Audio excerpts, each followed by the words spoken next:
secrets to wellness. And these secrets actually will help us to live longer, healthier, and happier. So I'm excited about them, and I'm so glad that that you are too, and that they won't be secrets anymore, because we want everyone to tell their friends. And so let's just review what we've done already. Well, we've done water and the importance of water on the inside and water on the outside. And we've done exercise, and we need to have at least 30 minutes a day to really stay healthy. And even more than that, we want to get that stretching, we want to get that weight bearing and that endurance or cardiovascular, so we can stay healthy. And then we have studied the environment and how important the air is, and even just breathing properly, taking in those good deep breaths. And then, of course, the value of sunshine and vitamin D. And then yesterday we studied lifestyle and how we need to try to get rid of the habits that aren't good habits and continue in the good habits that we have. And that it means really temperance in all things, which is abstaining from everything that's harmful, like harmful drugs, alcohol, tobacco, and coffee, tea, and even unclean animal foods. So we studied that, and also how it's important to be temperate in all things so that we can be healthy. And so today we're studying one of my favorite subjects that I've taught now for, actually, I started teaching my first cooking school in 1969. And since then, my husband and I have been doing these cooking schools all over the world and teaching health principles for actually 50 years now. Started in 51, started in 1969.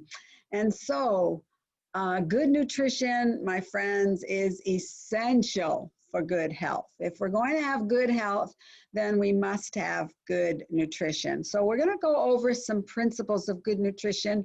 As I was telling John here, I have so much material on nutrition because I teach so many different types of classes in this, from eating a good breakfast to eating a light supper to meal balancing to all sorts of different things.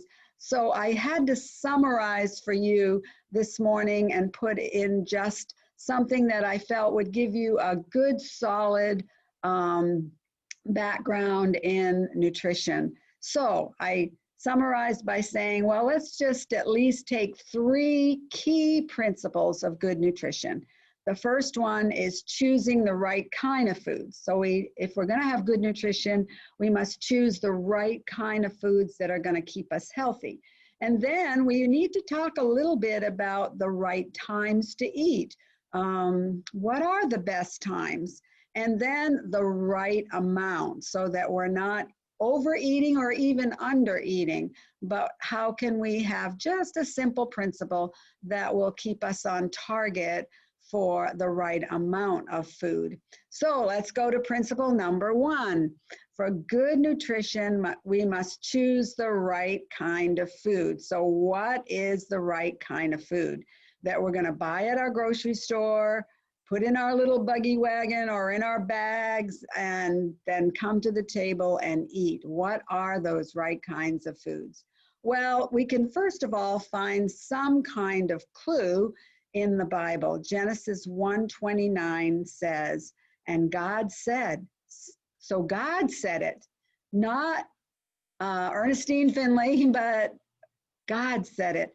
God said, I have given you every plant yielding seed that is on the face of all the land, and every tree with seed in its fruit, and you shall have them for food. So God says, I'm giving you fruits, nuts, grains, and vegetables, a plant-based diet, and this is what I want you to eat to be healthy. And when they ate these foods, they were healthy and lived a long time. As we studied yesterday, before the flood, the longest living person lived to 969, Methuselah. Can you imagine living to 969 years?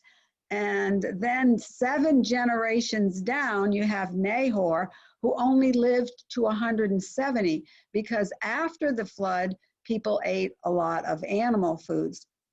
And today, we have such a poor diet and processed foods that we have even cut that in half, and many people aren't even living to past 70.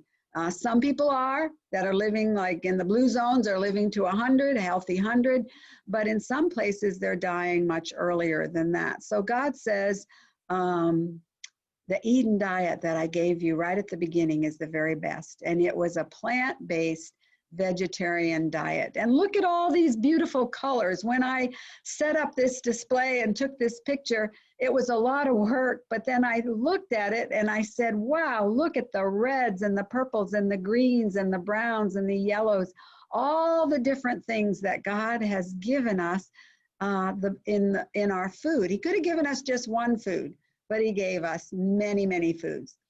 And my friends, now medical researchers have discovered that some foods are protective foods against the killer diseases of the 21st century. So I want to know what those foods are. If science is showing that we can actually reverse or reduce heart disease, cancer, diabetes, high blood pressure, all of these chronic diseases, what are these foods? They're protective foods. And these protective foods are plant-based foods, such as fruits, nuts, grains, and vegetables. So science is showing that these are the protective foods. And populations all over the world who eat a wide variety of these protective foods of fruits, nuts, grains, and vegetables have a reduced rate of cancer and heart disease. A plant-based diet, my friends, was the diet chosen for us by our Creator. And documented scientific evidence confirms the validity of a plant-based diet. Over 200 studies, many more than that now, several hundred studies in the last 25 years have shown that those who are eating plant-based foods can even reduce cancer as much as 50%. That's pretty exciting, isn't it? That we don't have to have some of these chronic diseases that are plaguing us all over the world, and I'm sure in India as well. And God placed, someone says, well, do we have all the nutrients that we need? Do we have all the protein that we need in plant-based foods? Well, God placed natural ingredients in all these foods in a plant-based diet. Everything we need is right there, my friends. And a vegetarian plant-based diet contains adequate carbohydrates, which yes, we do need, and protein, yes, which we do need, and all the vitamins and minerals that we need as well. So they're all packed in this beautiful diet that God gave us right in the beginning. You know, we really can't improve on the Creator's plan given to us right in the Garden of Eden at the beginning of creation. So we really can't improve on this. So let's get back to it, my friends, because it's going to keep us healthy. But let's study the advantages and just pull together a few. I pulled together just a few, but there are many, many more advantages that we won't be able to touch on today. But let's go over a few of the advantages of a total, that means a plant-based vegetarian diet. Well, first of all, a vegetarian plant-based diet is rich in phytochemicals and antioxidants. Now, someone might ask, even in my country, sometimes people are saying, well, what are phytochemicals? Well, phyto just means plant, and phytochemicals just means these protective nutrients or protective chemicals that are found only in plant food. They're found in plant food, not animal foods. Now, yes, we do get protein from animal foods, but we don't have these protective phytochemicals like we do in plant foods. And tomatoes. Now, I ate tomatoes when I was in India, so I know you have some. And tomatoes are filled with an abundance of phytochemicals. I eat tomatoes almost every day. In fact, we grew this year in our garden at home and at the retreat center that we're doing.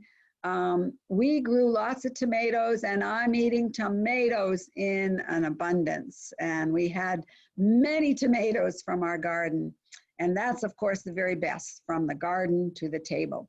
But then also soybeans and tofu are packed with full of protective phytochemicals, and they also have lots and lots of protein.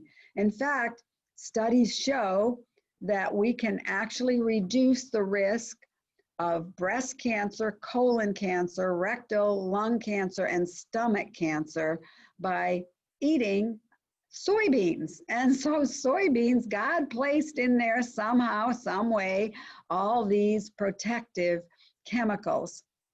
Well, what about antioxidants? Well, antioxidants are chemicals also, or again, these nutrients that are found in food, particularly, of course, our plant-based foods that prevent or even repair damage to the cells caused by substances called free radicals. So it's found in plant food, and we can actually, with these antioxidants, help prevent these diseases. But even if we get some of these diseases, we can actually repair some of the damage, because, my friends, cancer has a hard time living on broccoli. It has a hard time living on some of these plant foods, but it feeds on fat and sugar. And so we can actually repair some of that damage. And some of the highest antioxidants are found in berries. I don't know how many berries that you have there, but if you can get any kind of blackberries, blueberries, raspberries, any kind of berries, they are wonderful and high in antioxidants. So a plant-based diet also has other advantages. It can reduce the risk or even reverse heart disease. It can actually reverse heart disease. There are many, many studies showing this, but we'll just kind of summarize all the different things that a plant-based diet can do. But documented studies today have shown that if someone has heart disease, that actually you can even reverse it on a plant-based diet. And then, of course, you can reduce a plant-based diet, reduces the risk of cancer. So that's a wonderful thing as well, because cancer is on the rise.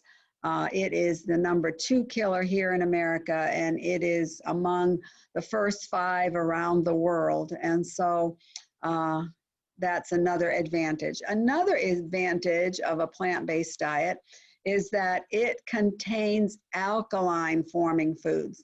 And what we want to do, my friends, is actually have the body more alkaline and less acidic. And so we're going to look at the foods that make alkaline in our body and the foods that are acidic in our body. So the right kinds of foods make the difference in whether we have primarily an alkaline forming food or whether we have an acidic forming. So we need to make sure. So let's look at the alkaline forming foods. They include our fruits and vegetables, lentils, seeds, and even some nuts. And the best diet is to have at least 50% or more. I'm sure mine, because I eat so many of these natural foods, is much higher than 50%, but at least 50% alkaline. But there are some people that are feeding on animal foods and processed foods, and those are all acidic forming. And so the typical Western diet, and I'm sure in some places also in India, in Africa, and other places as well, are eating acidic forming. So let's take a look at acidic forming foods. They include meat and fish and poultry and eggs and processed foods and desserts and sugar foods and fast foods even, and even most grains. Now we need the grains. We're going to talk about that and give you a recipe for even some bread today. But we need the grains because they're full of fiber and they're full of B vitamins. And there are some grains like millet that are all alkaline forming. So we need it for the nutrients and the antioxidants and the phytochemicals and all of that. But that's why we need at least 50% alkaline forming foods. But anything that's an animal product or your sugar products like your desserts or your processed foods or fast foods, those are going to be acidic forming. And many problems are associated, my friends, with our body being too acidic. When the body is too acidic, what happens is the high acidic forming foods actually produce these free radicals.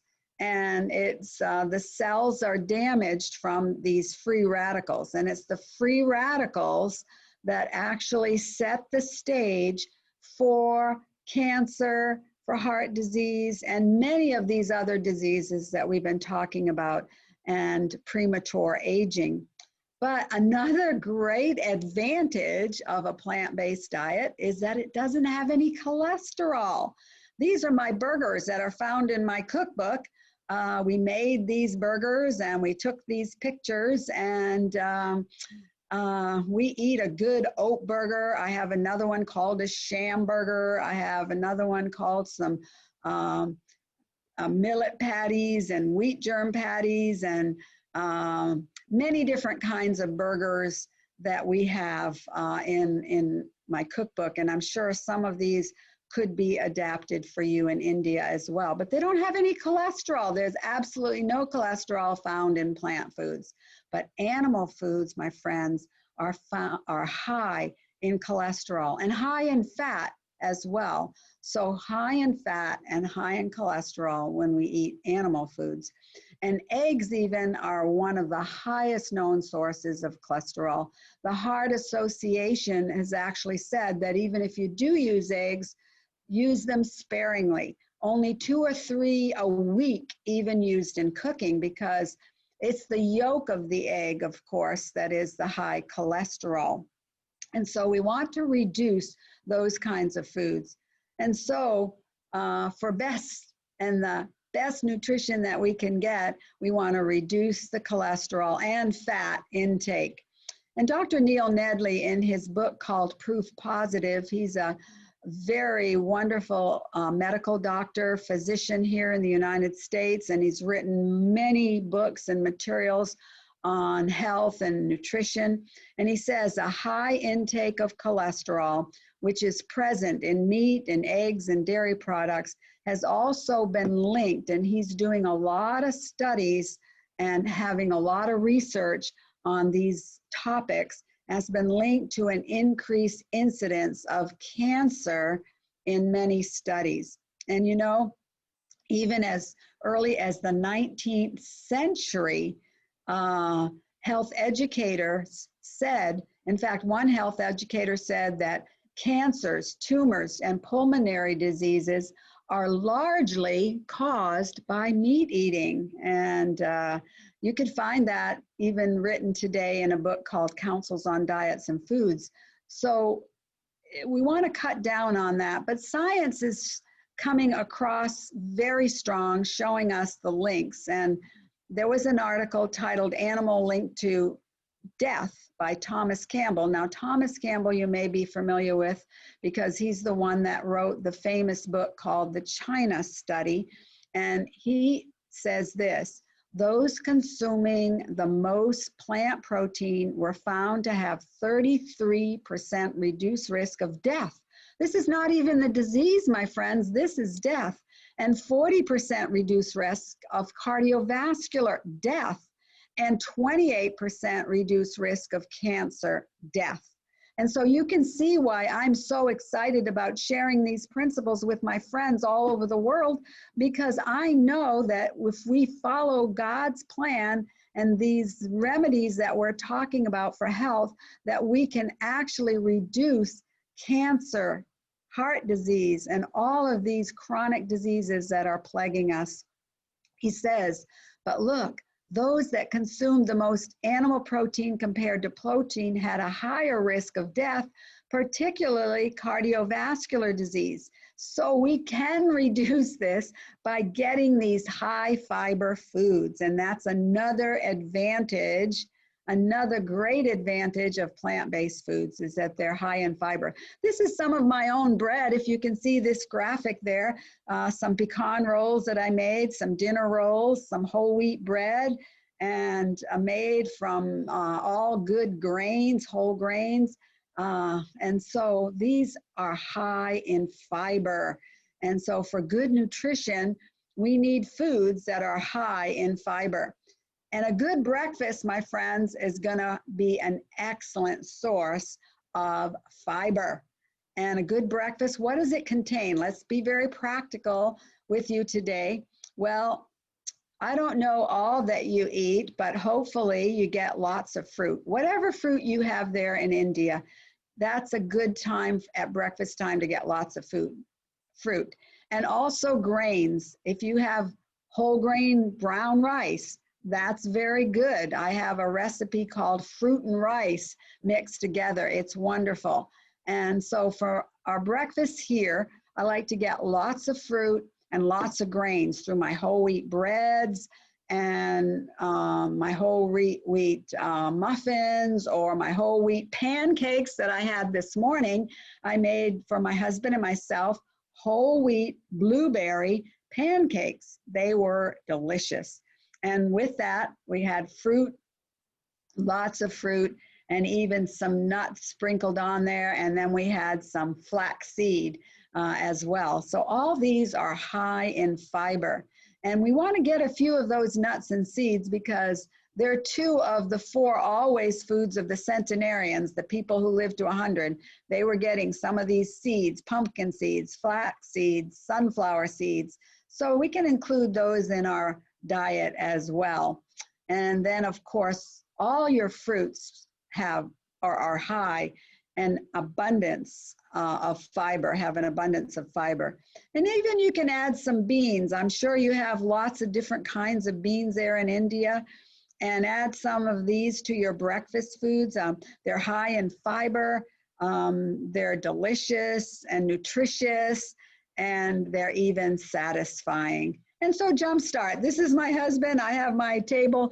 This is not just something that we did for the picture, but this is the way I feed my husband every day. In fact, I have a fruit platter, and I had many times I've had guests in my home. And when I fix a fruit platter, they will say, oh, thank you for going to all this trouble just for us. And I say, no, I do this every day for my husband and myself because we want to eat healthfully. So this is the way we eat every day. And so, well, how much fiber do we really need? Well, the recommended amount is 30 grams per day. I'm not exactly sure how much fiber you're getting there, but I know in America, we're only getting 15 grams. So some of you who are teaching these classes, if you find that you're not getting enough fiber in India, get some of these good whole grains and of course, lots of fruit because that will be high in fiber as well. So why is fiber so important? Well, fiber stimulates the colon to discharge the waste faster. And so it pushes everything through and reduces the concentration of harmful substances that remain in the colon. And so that's why people who are on a high acidic diet, a high animal protein diet, that's why they oftentimes will get colon cancer because they don't have enough fiber to push away those harmful substances or toxins actually that even remain in the colon. And so we want to get plenty of fiber. It helps reduce the risk of cancer, diabetes, and even heart disease. All of these things are reduced when we have a high fiber diet. Well, we want to make breakfast a better meal. I have a whole class just on making breakfast a better meal. But what foods contain the most dietary fiber? Well, here it is.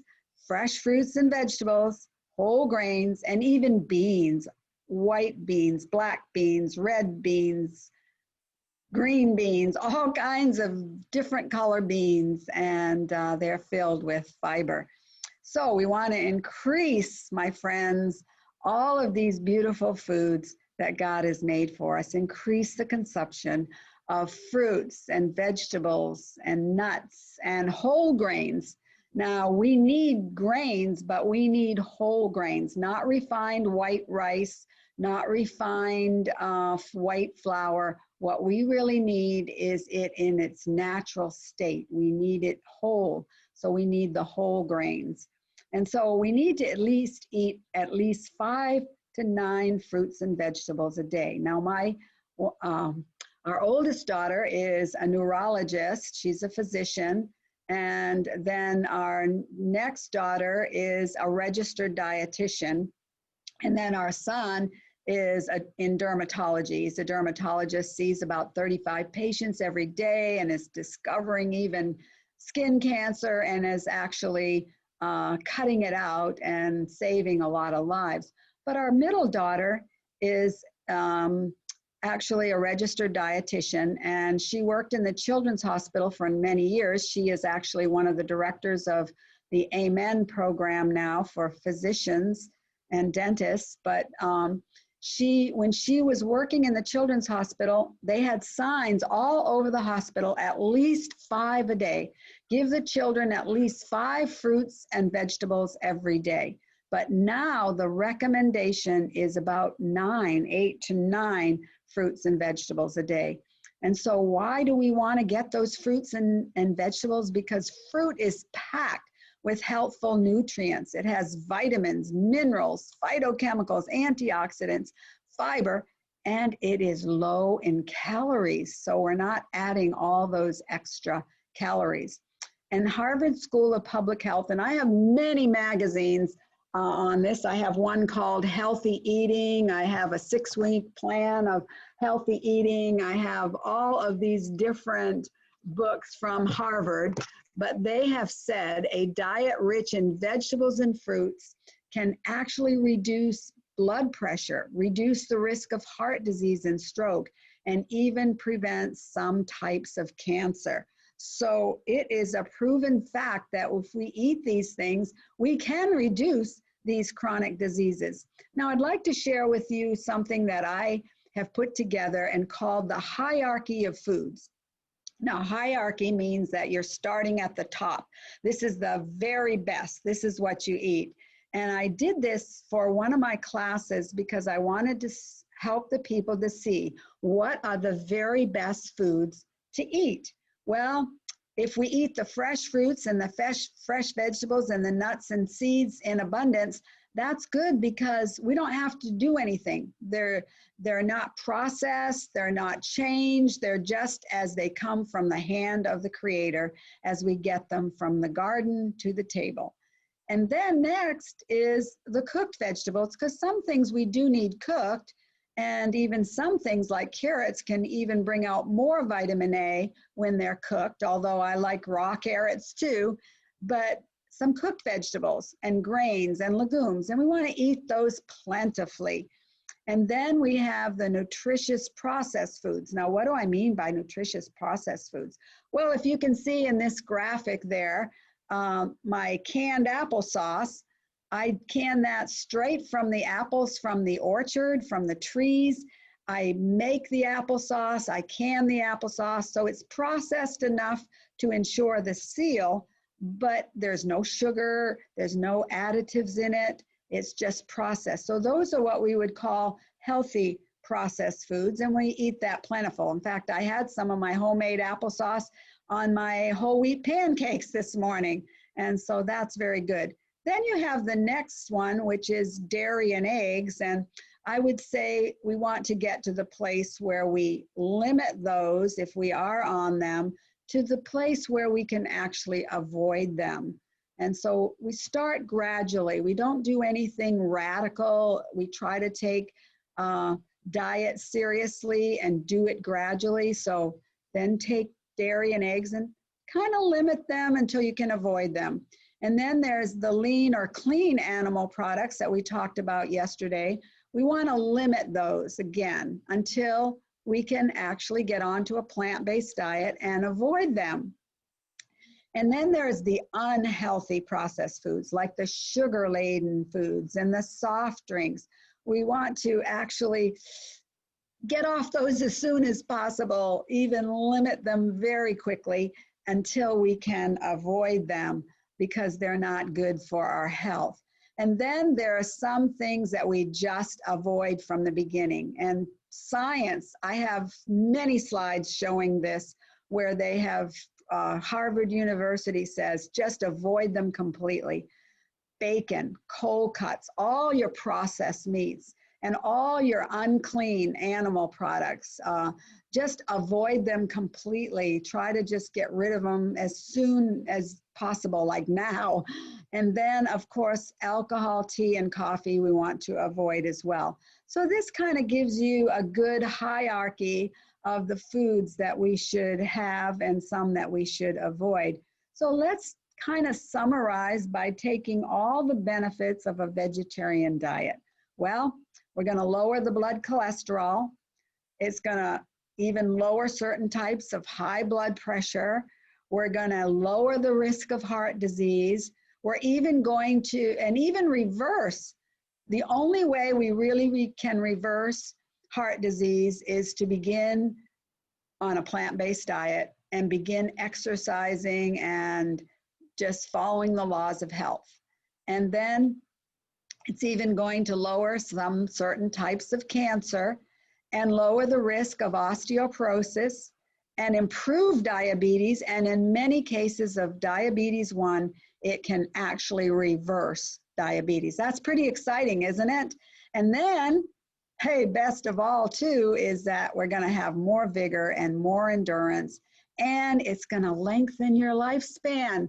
There is no question about all the studies that have been done and the blue zones. You're probably familiar with the book on the blue zones. These are people in certain parts of the world that are living to 100 and older because they are following these principles. And so there are people that are living longer around the world that are fought. So we can have a longer lifespan, no question about it. Then there are many other benefits as well, but let me give you a teeny tip here. Eat a plant-based diet, eat some fresh whole foods, vegetables, fruits, whole grains, get those 30 grams of fiber a day, and even add some beans to your diet, and eliminate those unhealthy foods and those refined sugars, and avoid all your animal fats and get to the place where you get on a good plant-based diet. And eat healthy fats such as avocados, and even walnuts have healthy fat, and coconut has healthy fat. So eat some good healthy fats. And then eat nuts. Try to eat some kind, whatever kind of nuts you have there.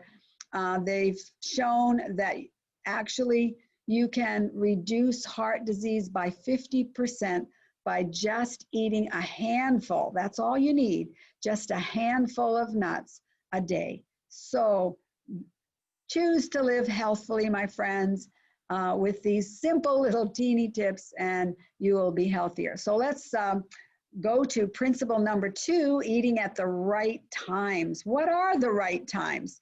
What times should we be eating? Well, breakfast is the most important meal of the day. No question about it. That's why it's called breakfast. You've broken the fast of the night, and now the body is in need of good nutrients. So it's the most important meal of the day. So we need to establish a regular meal time. Every day, eating breakfast at the same time. We eat our breakfast about 8 o'clock every day, 8 to 8:15, right in there. And this is an established habit for us. And we can even be on 2 meals. In fact, science is showing that 2 meals is even better than 3 meals. But if you need 3 meals to maintain your weight, then you can eat that with nothing in between. Nothing in between is really science is showing that this is the most healthful. And then if we do eat an evening meal, we eat a little lighter, but I know that is dependent on our work schedule and many things, and so we can discuss that a little more. But recent studies show a link between breakfast and heart health. And that's why eating a good breakfast, like this good oatmeal, I call it Finley favorite oatmeal in my book, and eating a good breakfast actually improves our heart health.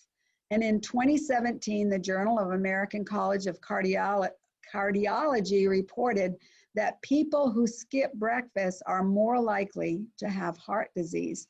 So eating a good breakfast in the morning, that's not the time to skip a meal, my friends, even if we're trying to have weight control, because you're going to burn those calories during the day as well. So that's the best time to eat, is in the morning. So also, eating a good breakfast actually improves our brain health. So we need everything we can do to improve brain health, because the older we get, of course, we do lose some of those wonderful neurons that have been placed in our head, but yes, in our brain. And so we can actually improve our brain health. And eating a good breakfast can actually lower the risk of cancer. These were some of the blueberry pancakes that I had this morning from my book. And then I had it surrounded, yes, with blackberries that I had this morning, and some of those wonderful red grapes that we talked about yesterday. And even had an orange for some good vitamin C. So I had a good, healthy breakfast already. Eating a good breakfast also helps to lower the risk of diabetes too. And so there are studies that are conclusively showing that you can reverse diabetes too.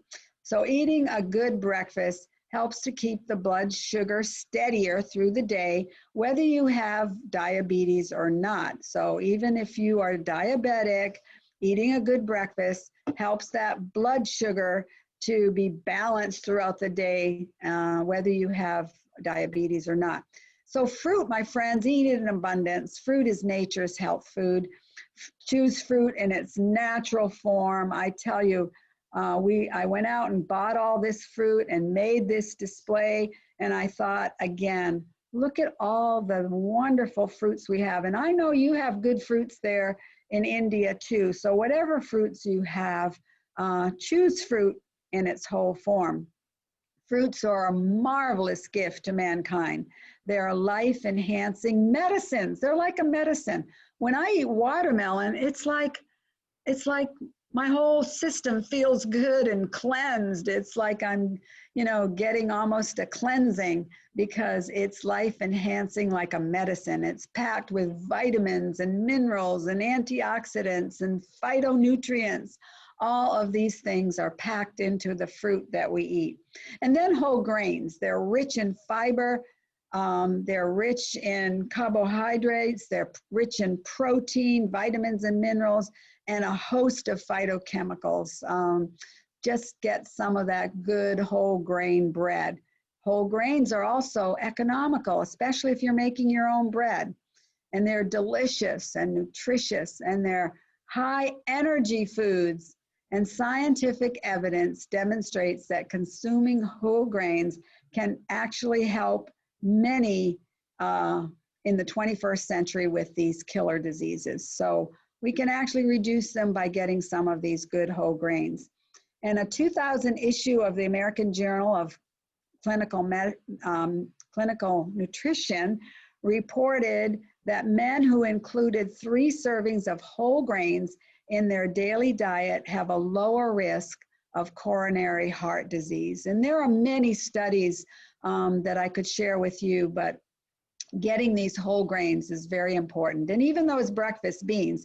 Now, these breakfast beans are also in my cookbook, and they're just simple. All it is just some beans. These are the white beans, which are high in nutrients and protein and fiber. And these are just made with beans, a little bit of salt, and an onion in there. And so that's as simple as that. It's so easy.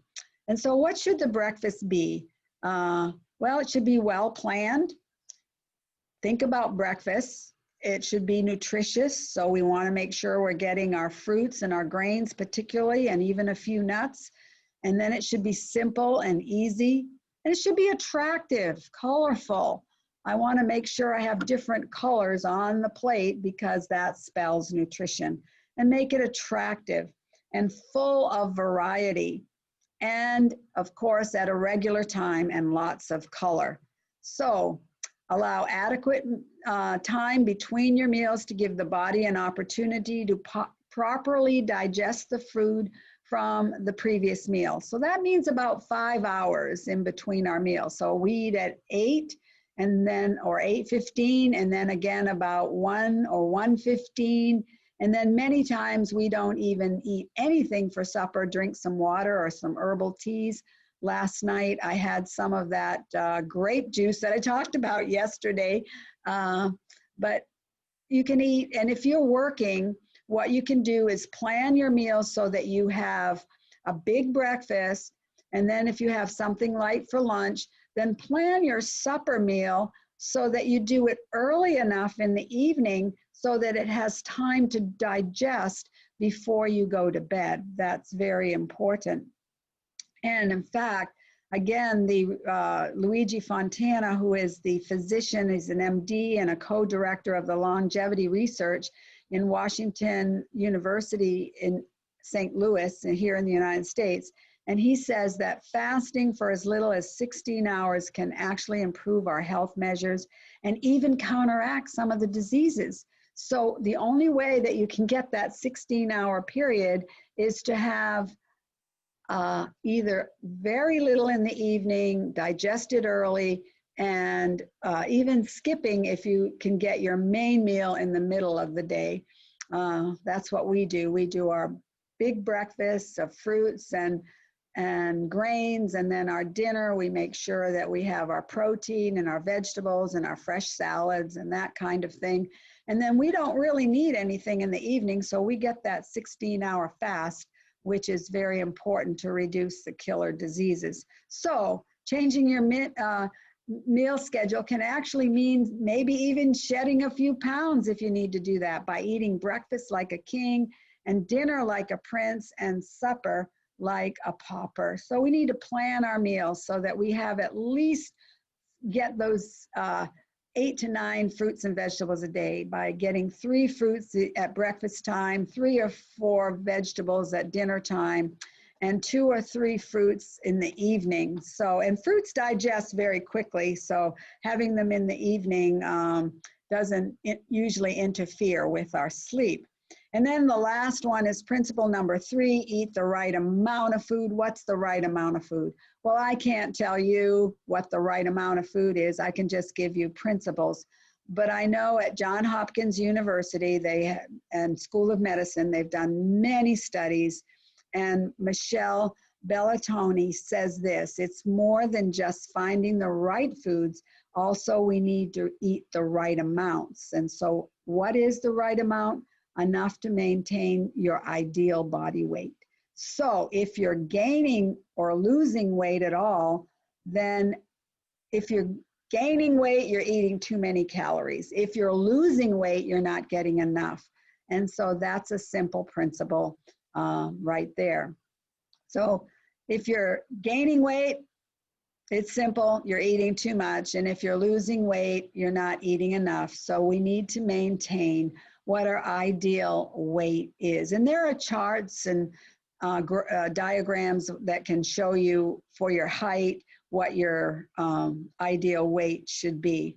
So here's your prescription. Of course, these are just simple educational prescriptions, not medical prescriptions, but every day eat a wide variety, my friends, of fruits, nuts, grains, and vegetables. So here are the last teeny tips that are somewhat similar to the other ones, but eat a plant-based diet, reduce the fat and cholesterol consumption, reduce the sugar consumption, Reduce the salt consumption. We need some salt, and the best place to put that is in our cooking, not at the table.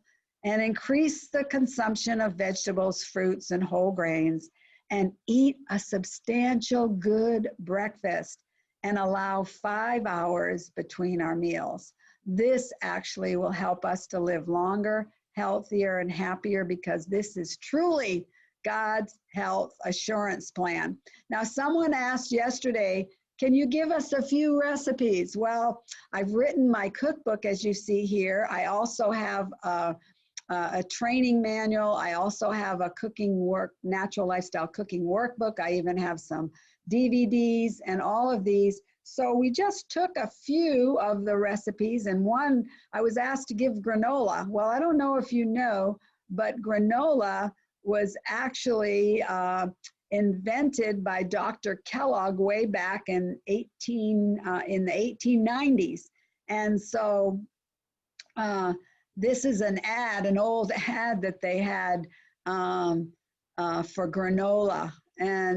But here's my homemade granola, and I just add some good berries on there, blackberries, blueberries, strawberries. But here's a simple recipe for granola. Just take 7 cups of quick oats, and if you don't have wheat germ there, don't worry about it. You can leave that out. Just add a few more oats or something else, or some dried fruit or whatever you have. And 1 cup of coconut, shredded coconut, 1 cup of walnuts or pecans or almonds, whichever nuts you have there, and a teaspoon and a half of salt, and a half a cup of light olive oil. I like to use olive oil. It's the best oil that we can get. Half a cup of warm water, half a cup of honey, and a teaspoon of vanilla. Very simple. People love my granola. I like to have that on hand at all time at my home. And you just take the dry ingredients, mix them together, and then mix the liquid in with it.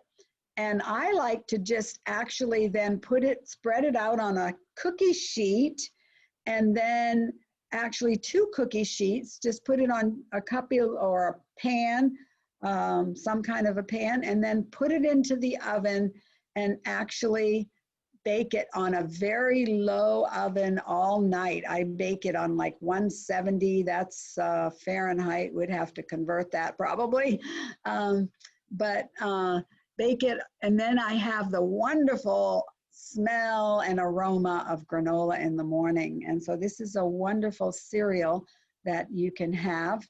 And of course it lasts for a while because it's dried out and all the liquid is out of it. Then someone asked me to do a simple homemade bread. Well, here's a whole wheat recipe for bread. I just use my 2 packets of yeast or 2 tablespoons of active dry yeast, put that in this half a cup of warm water. Then I take my hot water, and by the way, water is the very best liquid to use in our bread making. And take the water, and then I just put a little bit of honey and salt in there. That's important for putting it inside the bread. And so mix that, and then add a little bit of olive oil, 1/4 cup of olive oil. And then you don't need the wheat germ again, and you don't need the gluten flour. You can do it all with whole wheat flour. You can even add some other kinds of flour that you have there in place of wheat germ or whatever you have. And then you just mix that up and knead it, and then let it rise for about an hour and a half, and then punch it down, make it into loaves, and you will have some wonderful whole grain bread. This is my whole wheat bread right here. And so you'll have some wonderful, delicious, nutritious homemade bread. And then someone said, well, what about a smoothie? Well, smoothies can vary with all kinds of things. So you can just take some almond milk, rice milk, or juice or whatever, and then just add whatever fruit you want to it. I freeze bananas, and I put frozen bananas, frozen strawberries, frozen peaches, frozen pineapple, whatever fruit you have, and just blend that together. And sometimes I will even throw a fresh apple in there to get some good fiber again and some good boron that helps build bones. And I might even throw in a few nuts. You can vary these smoothies for whatever you would like, but then you'll have this delicious, mouth-watering smoothie that you can share with your friends and family as well. And so may God bless you, my friends, as you follow God's plan, because God's plan is always the best plan. And so I hope this has been helpful to you today. And now we will take some questions.